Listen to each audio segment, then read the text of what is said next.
Hello guys, welcome back to another video on commerce. कुछ शुरू करने से पहले हम नए साल की आपको बेहद मुबारकबाद देना चाहते हैं। होपफुली हमारा ये नया साल आपके लिए नए बहारे और नए रास्ते खोल दे, जो कि बोर्ड की शुरुआत के साथ अच्छे परफॉर्मेंस के साथ हमारा ये जर्नी स्टार्ट हो। Guys, as you all know that कि हम कैश फ्लो स्टेटमेंट स्टार्ट कर रहे हैं और ठंड भी बहुत ज़्यादा बढ़ गई है और कैश फ्लो स्टेटमेंट की हमने 2 लेक्चर कंप्लीट कर लिए। आज के लेक्चर के बाद कैश फ्लो स्टेटमेंट ख़त्म हो जाएगा गाइज। तो विदाउट एनी डिले हम स्टार्ट करते हैं अपने इसी जर्नी को यहीं से। कैश फ्लो स्टेटमेंट का 3rd लेक्चर, जिसमें आज हम पढ़ेंगे डिफरेंस ऑफ अकाउंट, जिसमें मशीनरी अकाउंट और प्रोविज़न ऑफ टैक्स अकाउंट और मशीनरी अकाउंट पढ़ेंगे। आइए गाइज स्टार्ट करते हैं। जय हिंद एवरीवन।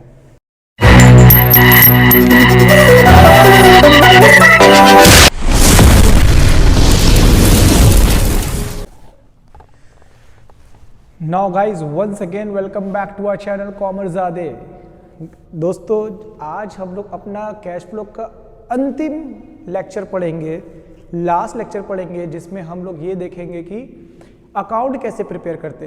कुछ स्टार्ट करने से पहले सबसे पहले मैं न्यू ईयर की बहुत बहुत मुबारकबाद आपको देना चाहता हूं और आपके परिवार में, आपके जीवन में ढेर सारी खुशियां आ जाए। मेरी ये आपसे प्रार्थना है, ये मेरी ये दुआ है कि भगवान खुदा आपके जीवन में ढेर सारी खुशियां ला दे और आपके बाबू को जल्दी से आपके पास पहुंचा दे।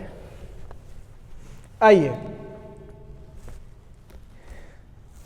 Student, as I discuss in my previous videos कि मैं आपको इस वीडियो में बताऊंगा अकाउंट के बारे में। बेसिकली कैश फ्लो स्टेटमेंट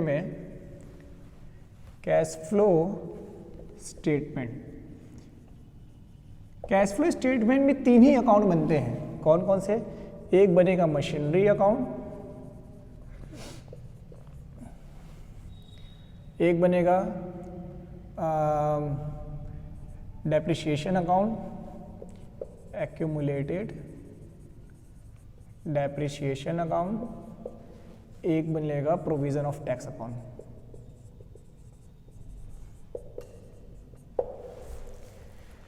मेरे प्यारे भाइयों बहनों, स्टैम्प पेपर पे लिखवा लीजिए, एक ना एक अकाउंट जरूर आपके बोर्ड में आएगा।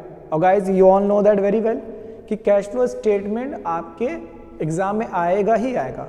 और आपके लिए एक बहुत बड़ी खुशखबरी है कि इस बार आपका रिटन एग्जामिनेशन सीबीएसई ने हटा दिया है। अब आपको जैसे रेस्ट ऑफ द सब्जेक्ट के थ्योरी देते थे वैसे, प्रैक्टिकल देते थे, वैसे ही आपका थ्योरी सेक्शन जो cash flow statement accounting ratio को 10 नंबर के बोर्ड के पेपर पे हम लोग पहले सॉल्व करते थे, फिर हमारा वाइवा होता था। अब गाइज आपका रिटन हट गया है, सिर्फ और सिर्फ वाइवा देना है।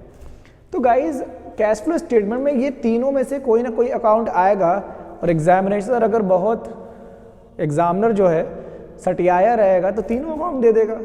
तो गाइस कोई बात नहीं, हर दर्द का मर्ज है हमारे पास, हर गोली को रखते हैं हम अपने पास। कोई भी बीमारी आएगा खिला देंगे और ठंडा कर देंगे मामले को। पहले मैं बताता हूँ मशीनरी अकाउंट। स्टूडेंट, सबसे पहले तो ये अप्रोच होना चाहिए कि हम कैसे पहचानेंगे in which circumstances we will prepare the machinery account. हम कैसे पहचानेंगे कि पहले हमें मशीनरी अकाउंट बनाना है। तो गाइज, आपको पता है कि मशीनरी अकाउंट मतलब ये मशीनरी फिक्स एसेट्स है। तो जो हमारे बैलेंस शीट रहेगा तो उसमें तो फिक्स नॉन करेंट एसेट्स के अंदर मशीनरी दिखेगा आपको। मशीनरी हो सकता है या इन्वेस्टमेंट हो सकता है, कुछ भी हो सकता है। Non current investment, current investment आपका कैश होता है।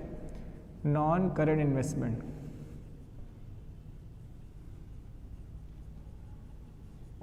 कोई भी इसकी प्रीवियस ईयर की अमाउंट और करेंट ईयर की अमाउंट दी रहेगी। गाइस, किसी भी फिक्स एसेट से रिलेटेड कोई भी इंफॉर्मेशन अगर एडिशनल इंफॉर्मेशन में गिवन है, लाइक डेप्रिसिएशन ही लिखा है डेप्रिसिएशन ऑन मशीनरी या फिक्स एसेट, कुछ भी अमाउंट, या गाइस परचेज और सेल दिया हो, मशीनरी 50 कुछ भी अमाउंट हो सकता है 20,000 sold at 15,000 at the rate of depreciation 2000 means that, बस ये आप समझ लीजिए कि एडिशनल इंफॉर्मेशन में अगर फिक्स एसेट से कोई भी इंफॉर्मेशन दिया हो, चाहे फिक्स एसेट से रिलेटेड कोई डेप्रिसिएशन दिया हो या कोई मशीनरी को सेल कर रहा हो, तो पहला आप समझ जाएंगे कि मशीनरी अकाउंट बनेगा। क्या बनेगा गाइस? Machinery account. और आइए कैसे बनेगा मैं आपको बताता हूँ इसके बारे में। ये तो आप समझ गए होंगे, इसको मैं ऐसे ही रफ कर देता हूँ, ये तो समझने के लिए था। आइए मशीनरी अकाउंट कैसे बनाएंगे।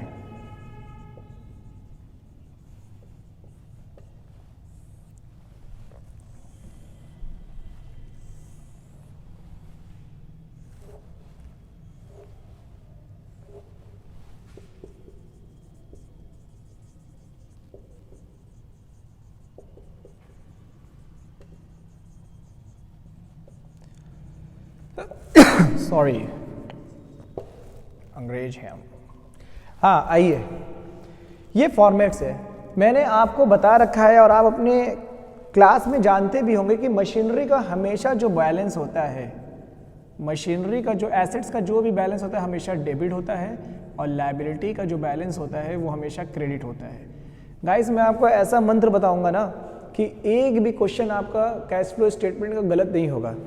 भाई का वादा है, लिखवा लेना। आज के बाद आपको मशीनरी अकाउंट में दिक्कत नहीं आएगी।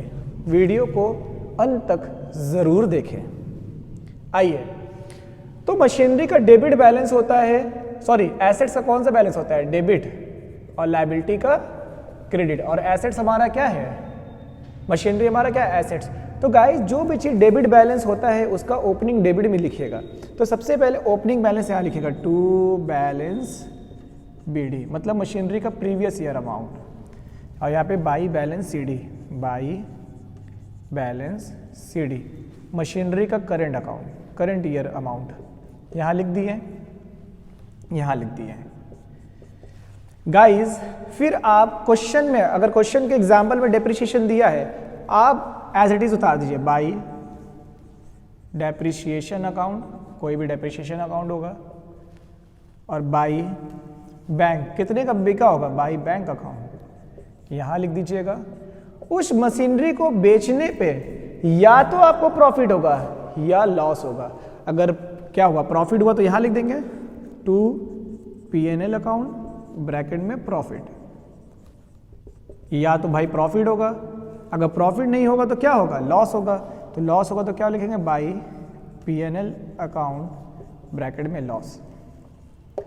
गाइस जैसे एग्जाम्पल में बोलूं, अगर एग्जाम्पल की तरफ देखो कि अगर मान लीजिए बोला एक मशीन है, एग्जाम्पल तौर पे समझा रहा हूँ, देखते रहिए। अ मशीन, ओपनिंग क्लोजिंग लिखने के बाद जो बैलेंस शीट में आपको दी रहेगी प्रीवियस ईयर करंट ईयर, देखिए एक machine, a piece of machine 60,000 at the rate of 10,000 depreciation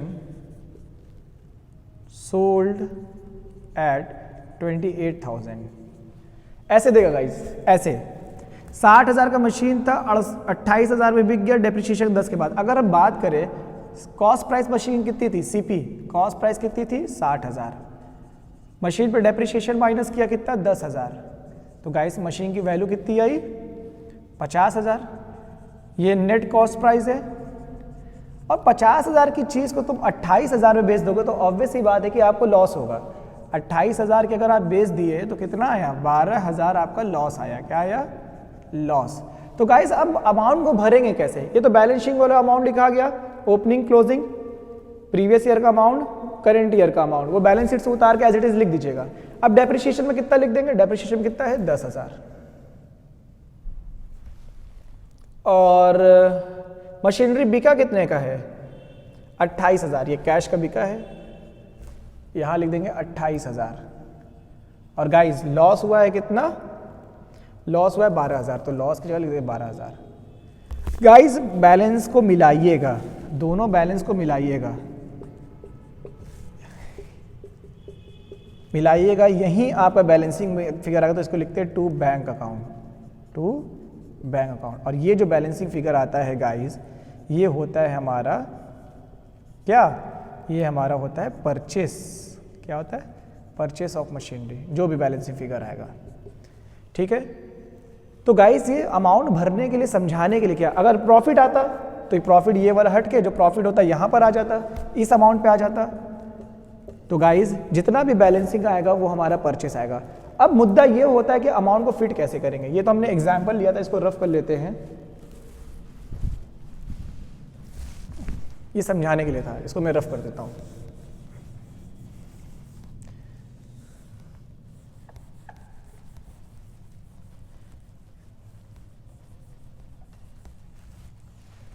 इसको रफ कर देता हूँ।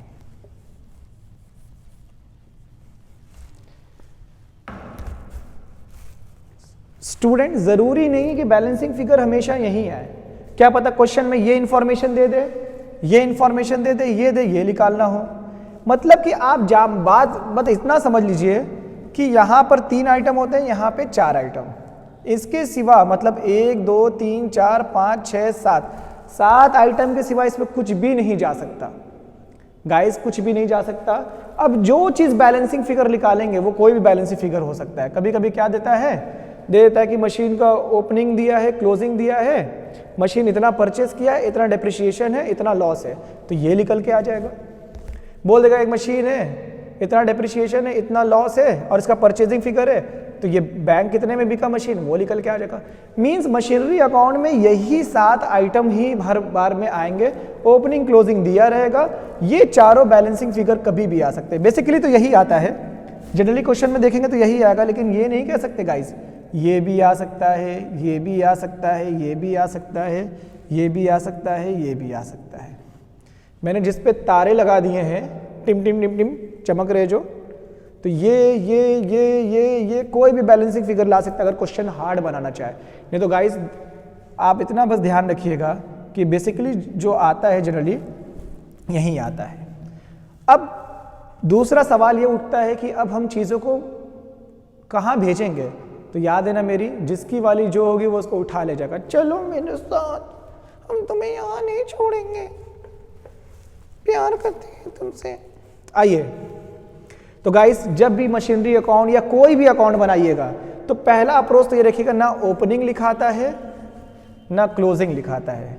ये 2 अमाउंट तो कहीं नहीं लिखाएगा। अब देखिए ये डेप्रिसिएशन है, तो आपको पता है ये डेप्रिसिएशन कहाँ चला जाएगा, ये डेप्रिसिएशन चला जाएगा हमारा ऑपरेटिंग में, ऑपरेटिंग के एडजस्टमेंट में ऐड होगा, आपको पता है।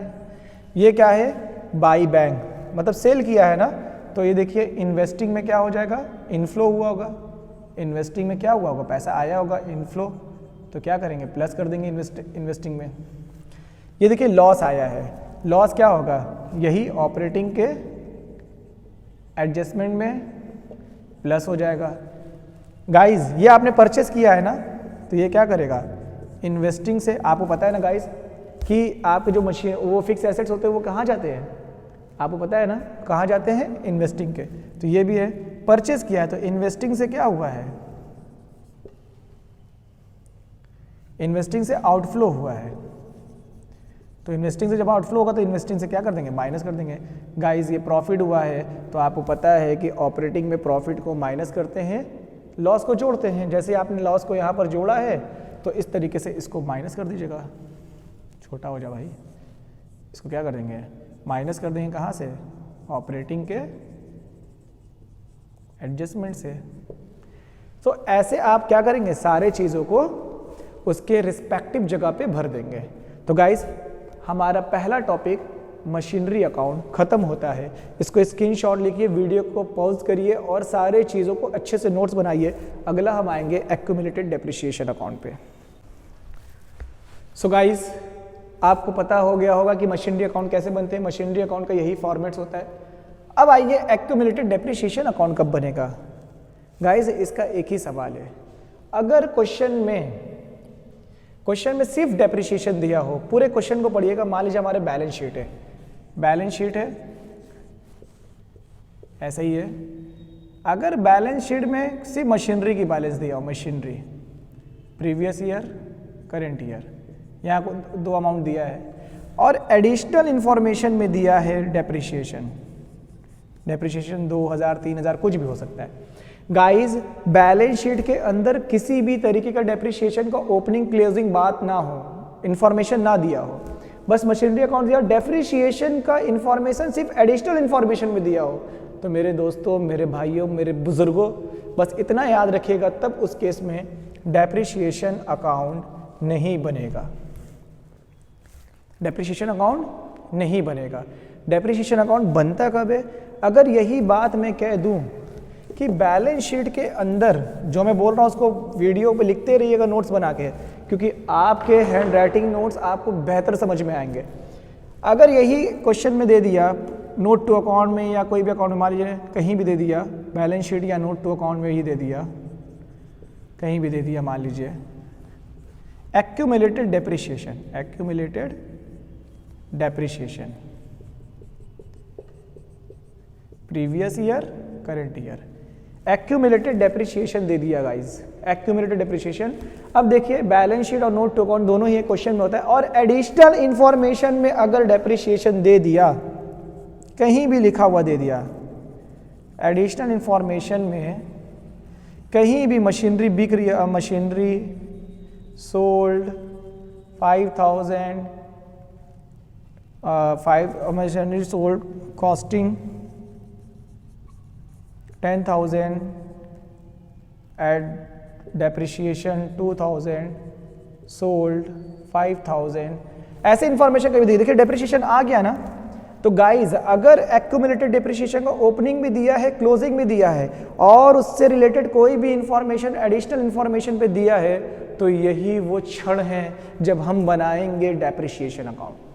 बस फिर मैं रिपीट कर रहा हूँ, डेप्रिसिएशन का ओपनिंग क्लोजिंग बैलेंस दिया हो बैलेंस शीट में या नोट टू अकाउंट में, और कहीं भी एडिशनल इंफॉर्मेशन में अगर डेप्रिसिएशन आ गया, तो गाइज हम उसका क्या बनाएंगे? Accumulated depreciation account. और ये बेहद ही इजी होता है। तो आइए हम बताते हैं कैसे बनता है। ये बात समझ में आ गई? समझाने के लिए क्या था, इसको नोट्स में उतार लीजिएगा, ये समझाने के लिए था गाइस। मैं चाहूँ तो आराम से जल्दी जल्दी बता सकता हूँ, लेकिन मैं आपके स्कीमा में, जो हमारे माइंड में स्कीमा होता है ना, मैं उसमें सेट कर रहा हूँ एक एक चीज़। जब आप सेट कर लेंगे तो आपकी सेटिंग हो जाएगी। देखिए, तो गाइस आप क्या करेंगे, सिंपली मशीनरी अकाउंट बनाएंगे। मशीनरी अकाउंट पहला बनता है, दूसरा बनता है accumulated depreciation account, accumulated depreciation account. और ये बेहद ही इजी होता है, परेशान मत होइएगा। एक्यूमुलेटेड डेप्रिसिएशन अकाउंट,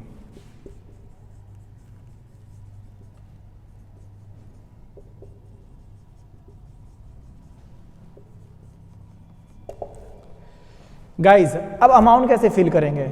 जैसे मशीनरी का कौन सा बैलेंस होता है? डेबिट। कोई भी एसेट्स का डेबिट होता है तो लायबिलिटी का क्या होता है? क्रेडिट। और एक्यूमुलेटेड चीजें लायबिलिटी होती है।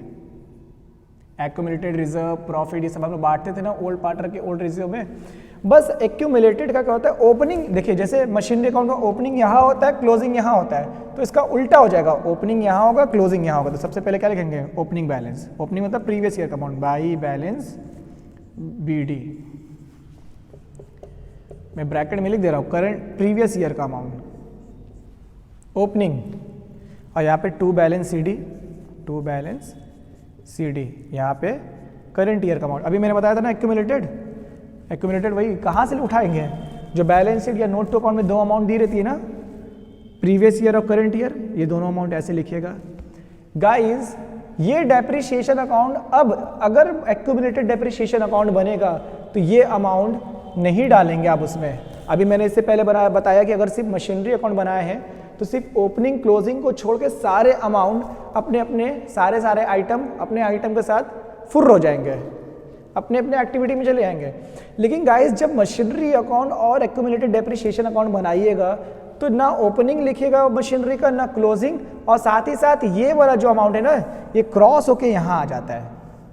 ये जो अमाउंट है ये क्रॉस होके यहाँ का। अब इसको कतई ऑपरेटिंग में मत लिखिएगा, फिर यहाँ लिखिएगा टू, कहाँ से आया? Machinery account, to machinery account, यहाँ लिख दिए गाइस। अब क्या करेंगे, हम बैलेंसिंग फिगर निकालेंगे। तो जब आप बैलेंसिंग फिगर निकालेंगे तो यहाँ लिखेंगे बाई डेप्रिसिएशन अकाउंट, या statement of profit and loss, कुछ भी लिख सकते हैं, ठीक है। ये ओपनिंग हो गया, ये क्लोजिंग हो गया, ये अमाउंट को खींच के नीचे लाएंगे। चल बेटा नीचे आ। तो गाइज मैंने बताया जब भी अकाउंट बनता है ना हम ओपनिंग लिखते हैं ना हम क्लोजिंग लिखते हैं। अब ये तो नीचे आ गया, ना इसको लिखेंगे। तो गाइज इसी अमाउंट को उठा के हम लोग क्या करेंगे, जो बैलेंसिंग फिगर आएगा, ये बैलेंसिंग फिगर होगा अकाउंट में बनाएंगे तो। अब ये जो बैलेंसिंग फिगर है क्या करेंगे, ऑपरेटिंग के एडजस्टमेंट में प्लस हो जाएगा, ऑपरेटिंग के एडजस्टमेंट में प्लस हो जाएगा। तो गाइज यहाँ आपका दूसरा अकाउंट भी खत्म होता है।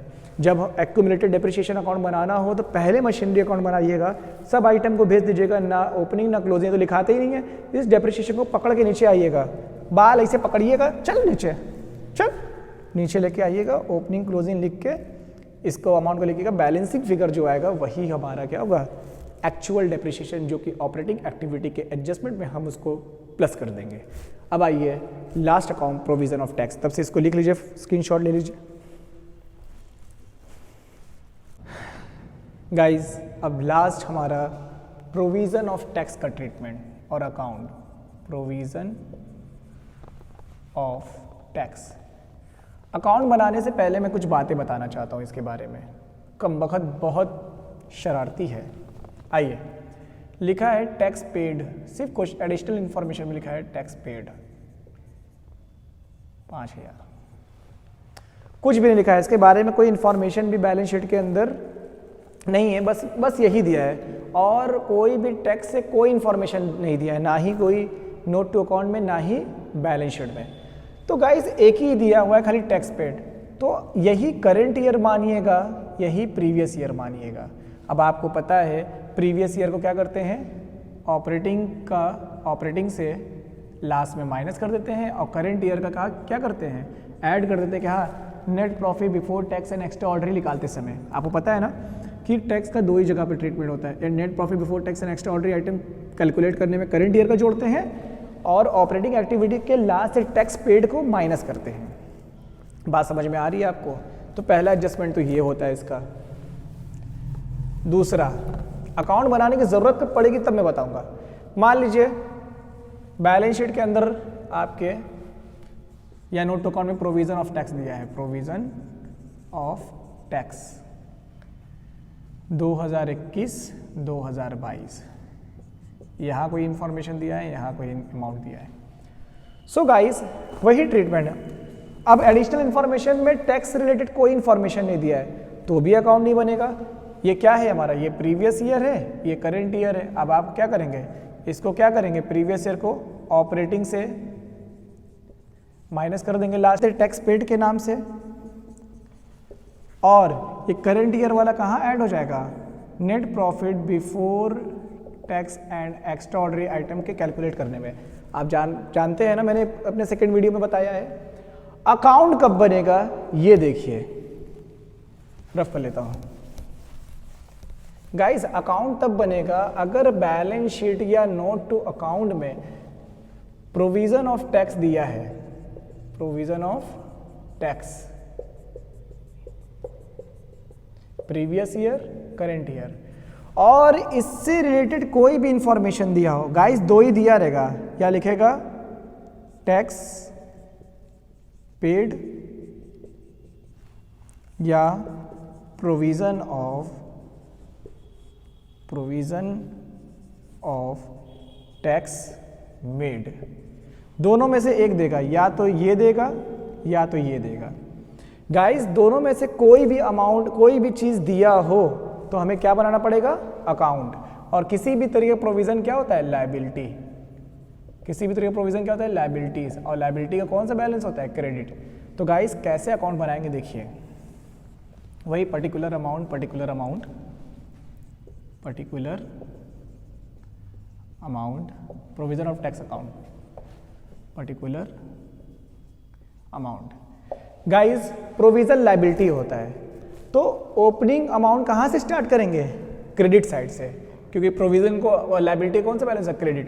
तो यही जैसे डेप्रिसिएशन था, एक्यूमुलेटेड हो या प्रोविजन हो, वो हमेशा क्रेडिट बैलेंस होते हैं। तो बाई बैलेंस बीडी, यहाँ पे लिखिए क्या, प्रीवियस ईयर अमाउंट, ये बैलेंस शीट के अंदर वाला या नोट टू अकाउंट के अंदर वाला, टू बैलेंस सीडी। गाइस अब देखिए टैक्स पेड दिया रहेगा तो यहां लिखेंगे टू बैंक अकाउंट, तो हमें निकल के क्या आएगा, ये निकल के आएगा। फिर से बता रहा हूं, आप बस एक चीज देखिएगा, पेड और मेड। अगर पेड दिया है तो वो कौन सा है, ये प्रीवियस ईयर है, और मेड है तो ये क्या है, करेंट ईयर। तो गाइज तो ये हो गया टू बैंक, तो निकल के क्या आएगा, बाई P&L अकाउंट। ये क्या निकल के आ जाएगा, मेड। बंद कर दीजिएगा इसको।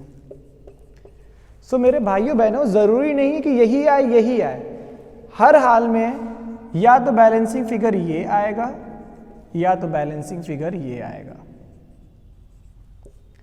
कैसे, अगर टैक्स पेड देगा तो हम ये लिखेंगे, ये निकल के आएगा। प्रोविजन ऑफ टैक्स मेड देगा, MEDE मेड यार, प्रोविजन ऑफ टैक्स मेड देगा तो क्या दिया रहेगा, ये दिया रहेगा, ये निकल के आएगा। मतलब कहने का सेंस ये है दोस्तों, दोनों में से एक देगा। अगर प्रीवियस ईयर दिया है मतलब पेड दिया है तो जो भी बैलेंसिंग फिगर निकल के आएगा वो मेड दिएगा, निकलेगा करंट ईयर का। अगर मेड दिया है तो बैलेंसिंग फिगर क्या निकल के आएगा, पेड निकल के आएगा। तो मेरे कहने का सेंस ये है, या तो ये दिया रहेगा या ये, कभी दोनों एक साथ तो दे नहीं सकता। अगर देखिए इसको छुपा दूं, अगर टैक्स पेड दिया रहेगा, ओपनिंग क्लोजिंग लिखा, ये टैक्स पेड लिखा तो बैलेंसिंग फिगर क्या निकल के आएगा, मेड। अब मैं अगर इसको छुपा दूं, अबे मिट गया यार, लाइफ बहुत हेक्टिक है।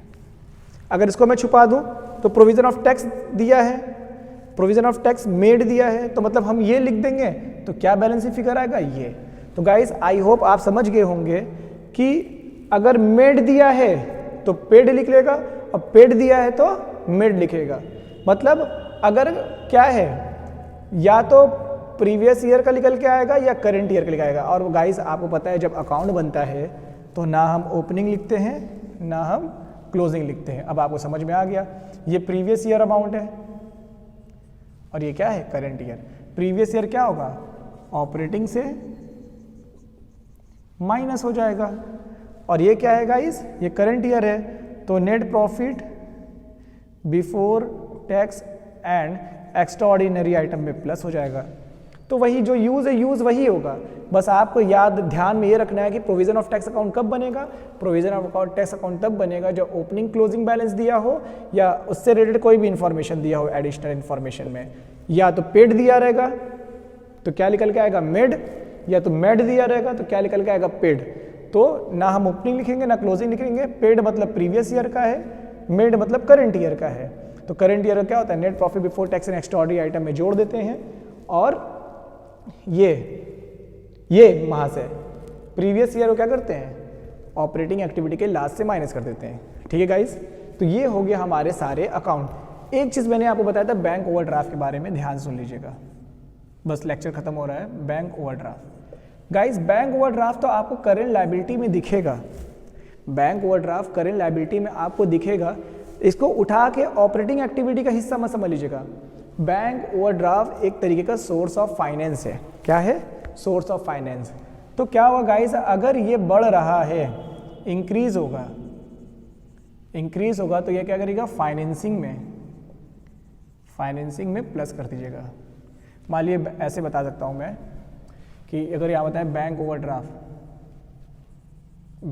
Overdraft previous year current year 2000 था, अब कितना हो गया, 5000। तो गाइस 3000 रुपया क्या करिएगा, फाइनेंसिंग में ले जाकर बैंक ओवरड्राफ्ट का प्लस कर दीजिएगा कि आपने 3000 लिया। अगर ये कम होता है गाइस, अगर ये कम होता है, मान लीजिए 5000 था अब 3000 हो गया, इसका मतलब आपने पेड किया है, 2000 पेड किया है। तो गाइस अब ध्यान से सुनिएगा, अब कम हुआ है तो इसका मतलब ये नहीं कि फाइनेंसिंग से माइनस कर दीजिएगा, इसका मतलब ये नहीं कि फाइनेंसिंग से माइनस कर दीजिएगा, नहीं गाइस, माइनस नहीं होगा तो पूरा क्वेश्चन गलत हो जाएगा। बस ध्यान रखिएगा, मेरे बातों को नोट्स बना कर लिख लीजिएगा। बैंक ओवरड्राफ्ट बढ़ता है तभी ये फाइनेंसिंग में जाके ऐड होता है, अगर घटता है तो ये किसी एक्टिविटी का हिस्सा नहीं है गाइस, ये कैश, नीचे कैश से माइनस हो जाएगा, ओपनिंग के कैश से ओपनिंग और क्लोजिंग के कैश से क्लोजिंग। ये बात समझ में आ गई, ठीक है गाइस। तो ये हो गया पूरा अकाउंट। एक बात और रह गई है जो कि कभी आता तो नहीं है, मान लीजिए क्वेश्चन में टैक्स रिफंड आ गया, टैक्स रिफंड 2000 रुपया। तो गाइज जब भी टैक्स रिफंड क्वेश्चन में आ जाए तो ये दोनों प्रीवियस ईयर से भी माइनस हो जाएगा। मान लीजिए क्या है, टैक्स पेड 3000 और प्रोविजन ऑफ टैक्स मेड 5000। तो गाइज जब भी टैक्स रिफंड आए तो दोनों में से घटा दीजिए, 2000 यहाँ से घटा दीजिए, 2000 यहाँ से घटा दीजिए। तो ये कितना आ जाएगा 1000 और ये कितना आ जाएगा 3000। और ये पेड है तो ऑपरेटिंग से माइनस हो जाएगा, ये प्रोविजन ऑफ टैक्स मेड है तो net profit before tax and extra ordinary item निकालते समय प्लस हो जाएगा। टैक्स रिफंड का क्वेश्चन आता नहीं है लेकिन ये कंप्लीट कॉन्सेप्ट है, क्या पता आ जाए तब। एक क्वेश्चन डी के गोयल में था टैक्स रिफंड का। तो गाइज बेसिकली यही ओवरऑल कॉन्सेप्ट है, इतनी बात समझ में आ गई। तो गाइज आज हमारा यहाँ पर नए साल के अवसर में हमने ये दूसरा कैश फ्लो स्टेटमेंट जो कि बहुत ही महत्वपूर्ण है उसको भी ख़त्म कर दिया और आपके कंधे के सितारों पे दूसरे तारे को ऐड कर दिया। सो गाइज फिर मिलेंगे हम अपने नेक्स्ट लेक्चर के लिए। अब नया लेक्चर के लिए इंतज़ार करिएगा, मैं उसको लिए सबसे ज़्यादा वेटेज किसका है, कैश फ्लो हो गया, शेयर हो गया।